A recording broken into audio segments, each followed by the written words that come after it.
Raamat Work System räägib sellest, kuidas vähem ajaga saavutada rohkem. Ehk siis see on raamat efektiivsusest. Selle raamatu autor on Sam Kapner, kes on ettevõtja Ameerikas ja ta on suurfirma Centratel omanik. Centratel on siis ettevõte, kes osutab kõnekeskuse teenuseid ja ta on esindatud üle terve Ameerika. Esimesed 15 aastat tegi Sam oma ettevõttes meeletult tööd. Ta töötas 80–100 tundi nädalas, aga raha ei olnud tal ikka mitte kunagi ja lõpuks jõutis ta pankroti ääreni. Ja siis hakkas ta mõtlema asjade üle, mida ta kõik need aastad oli valesti teinud.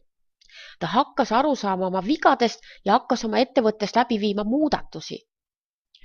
Ja need muudatused viisid teda selleni, et täna töötab ta oma ettevõttes maksimaalselt 2 tundi nädalas ja on oma tulusid tõstnud kümneid kordi.